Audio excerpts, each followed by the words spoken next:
இன்றைக்கி பிச்சு போட்ட கோழியும் முட்டையும் வச்சு ஒரு அருமையான ஒரு கிரேவி செய்ய போகிறோம்.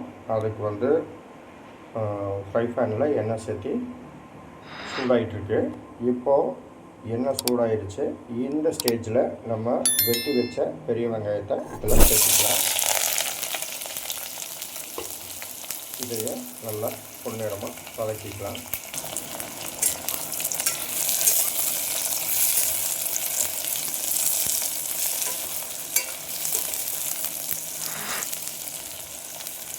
வெங்காயம் இன்னும் நல்லா பொன்னிறமாகிற வரைக்கும் வதக்கணும்.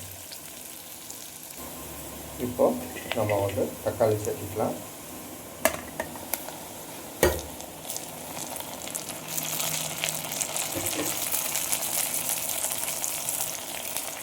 இதை நல்லா வதக்கிடலாம்.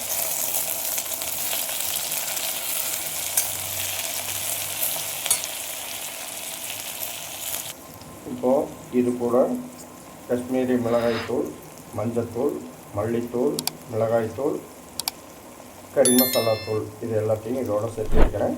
இப்போ இதையும் நல்லா மிக்ஸ் பண்ணிக்கலாம். இந்த தூள் நல்லா வெங்காயம் தக்காளியில் நல்லா போட்டாகிறாப்பில் நல்லா வதக்கிடலாம்.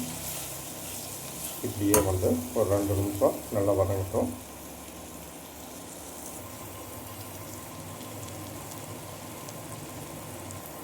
இப்போ இந்த ஸ்டேஜில் நம்ம முதல்ல சிக்கனை வேக வச்சு நல்லா பிச்சு போட்டு வச்சுருக்குறோம்.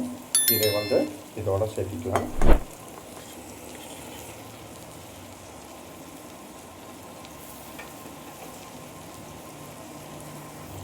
இப்போ இதை எல்லாத்தோடையும் நல்லா மிக்ஸ் பண்ணிடலாம்.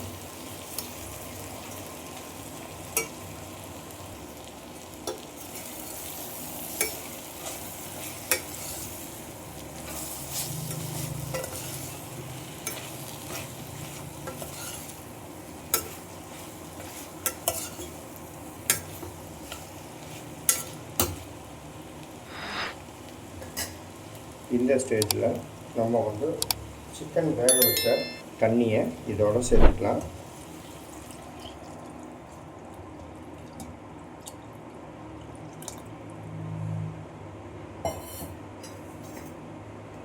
இப்போது இது நல்லா கொதிக்கட்டும்.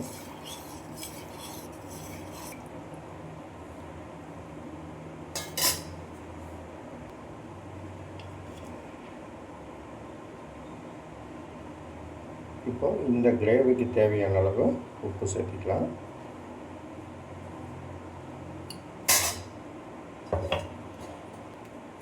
இதை நல்லா ஹை ஃப்ளேமில் வச்சு இதை நம்ம பாயில் பண்ணி குக் பண்ணணும்.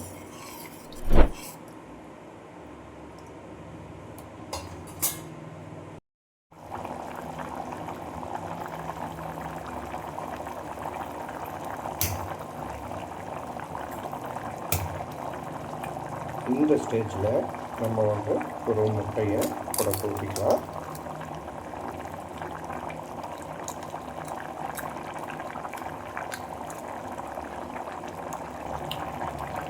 இந்த முட்டையை இதோட நல்லா கலந்துடலாம்.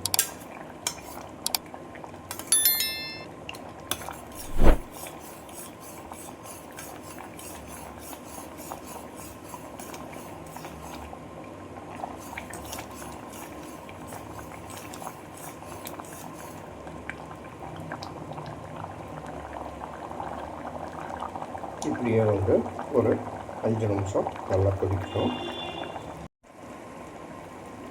பிச்சு போட்ட கோழி முட்டை கிரேவி சூப்பராக ரெடி ஆயிடுச்சு. பாருங்கள், அட்டகாசமாக இருக்குது. இதை இந்த ஸ்டேஜில் நம்ம வேற ஒரு பவுலுக்கு மாற்றிடலாம். அவ்வளோதாங்க. இதே மாதிரி நீங்களும் செஞ்சு பாருங்கள். லைக் பண்ணுங்கள், ஷேர் பண்ணுங்கள், கமெண்ட் பண்ணுங்கள். நன்றி, வணக்கம்.